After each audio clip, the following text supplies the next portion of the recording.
का मुद्दा उठाया, आपने महिलाओं की सुरक्षा का मुद्दा उठाया, आपने ये कहा कि अराजकता है बिहार के अंदर, विकास नहीं हुआ। मैं आपसे जानना चाहता हूं, जब आरजेडी की सरकार यहां पर थी तो क्या बिहार सिंगापुर बन गया था? तो क्या बिहार में अपराध नहीं हो रहे थे? जंगल राज की संख्या किसके राज में पड़ी?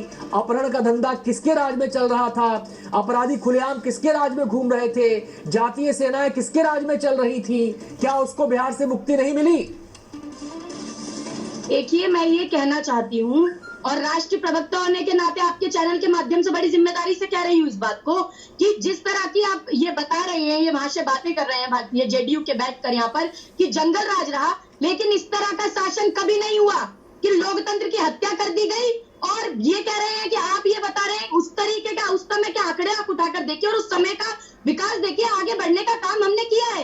ये कह रहे हैं सारे गड्ढे इन्होंने ही भर दिए। जैसे मोदी जी कहते थे कि 70 साल कुछ हुआ ही नहीं। मोबाइल क्रांति लेकर आई कांग्रेस, संचार क्रांति कांग्रेस लेकर आई, मनरेगा ये कांग्रेस की चला रहे हैं, आधार ये कांग्रेस का चला रहे हैं, इंदिरा आवास योजना को ये कांग्रेस का चला रहे हैं, सब कुछ कांग्रेस का ही चला रहे हैं। सब कुछ बेच दिया, अभी और बेचने पे लगे हुए हैं। अडानी अंबानी की जेबें भर दी, नोटबंदी का गलत निर्णय ले लिया लेकिन माफी नहीं मांगी। कहते थे चौराहे पर बुलाकर जो सजा दोगे दे लेना, बोल दिया और भूल गए। ये भी वही वहां से ये काम करते हैं। क्या क्या कहा था इन्होंने, कौन कौन से वादे किए थे, क्या पूरे करे? अरे अगर हमने उन वादों को नहीं निभाया तो जनता ने सजा दी और हमने उसका भुगतान किया। लेकिन उसके बाद जब जनता ने हमें मैंडेट दिया तब इन्होंने क्यों पलटू राम चाचा बनने का काम किया? पूछिए इनसे, क्यों ये जाकर मोदी जी की गोदी में बैठ गए? ये तो कहते थे विचारधारा अलग है, मंच नहीं ताजा करेंगे, अब मंच क्यों ताजा कर लिया? आरोप लगा था,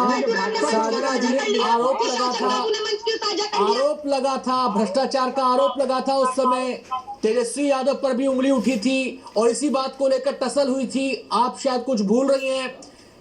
घोटाले के आरोप लगे थे, जांच की बात थी। देखिए, भाजपा ने देखिए पहली बार नहीं किया है, ये मध्य प्रदेश में भी ऐसा हुआ कि लोकतांत्रिक इतिहास में ऐसा पहली बार हुआ कि रातों रात मुख्यमंत्री बदल गए। येदियुरप्पा भ्रष्टाचार के आरोपी, शिवराज सिंह चौहान पे लोकायुक्त ने खुद एफआईआर दर्ज कराई थी।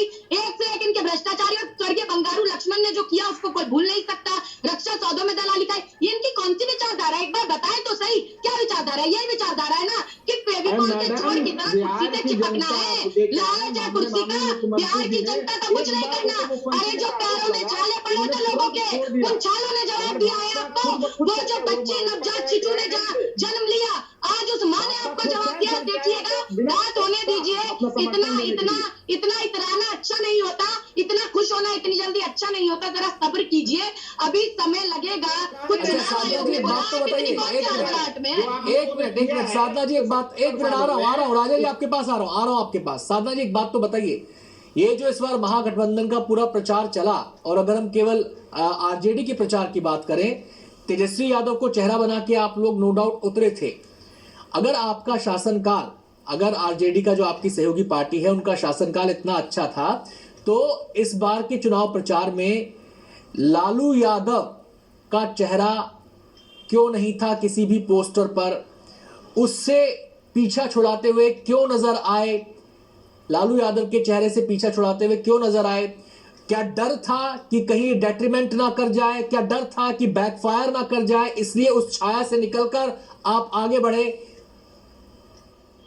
देखिए, फोटो लगाने से मुझे नहीं लगता कोई इतना बड़ा असर पड़ता है। अगर फोटो लगाने से ऐसा माना जाए कि दरकिनार कर दिया गया है तो फिर भाजपा के पोस्टरों में अटल जी और अडवाणी जी का फोटो कभी नहीं होता। अब तो मुझे लगता है क्या वो दरकिनार कर रहे हैं क्या इन दोनों नेताओं को, या इनकी गलत नीतियों को स्वीकार कर लिया? या फिर आप कहें कि यहाँ पर मोदी जी की फोटो लगी तो सिर्फ मोदी जी की लगी, बिहार में नीतीश जी की लगी तो नीतीश जी की लगी, तो इसका मतलब क्या उनको दरकिनार करके चुनाव लड़ा जा रहा था? तो ऐसा नहीं होता। पोस्टरों में फोटो बिहार में कई जगह नीतीश जी का भी नहीं था और नीतीश जी कुछ और कह रहे थे, योगी जी कुछ और कह रहे थे। तो दो तरह की बातें थी। देखिए, हम बुनियादी समस्याओं की बात करते हैं, हम रोटी कपड़ा मकान की बात करते हैं तो हिंदुस्तान पाकिस्तान की बात करते हैं, हम किसान मजदूर और नौजवान की बात करते हैं ये हिंदू और मुसलमान की बात करते हैं। तो ये जो बुनियादी मुद्दे थे, कम से कम आपको मानना पड़ेगा कि बिहार में इस बार जो जन सैलाब उमड़ा वो अनीतियों, अहंकार और अत्याचार के खिलाफ अपने घरों से निकल के आया। माताएं, बहनें, बुजुर्ग, बड़े, बच्चे सब आए। रैलियों में आप बेशुमार भीड़ देख रहे थे तेजस्वी यादव की और आरजेडी कांग्रेस की महागठबंधन की जो रैलियां हो रही थी वो इसीलिए था क्योंकि अहंकार के आवेश में आकर ये लोग कुछ भी करते हैं और इन्हें लगता है कि हिटलरशाही चल जाएगी। तो भाई ये लोकतंत्र है, लोकतंत्र में जनता का शासन होता है, जितनी जिसकी भागीदारी उतनी उसकी संख्या भारी का ये लोकतंत्र है। तो कृपया इसको समझने का काम करें, इसीलिए बुनियादी मुद्दे उठे और ये बुनियादी मुद्दों पर ही जीत महागठबंधन की। राजा जी, ये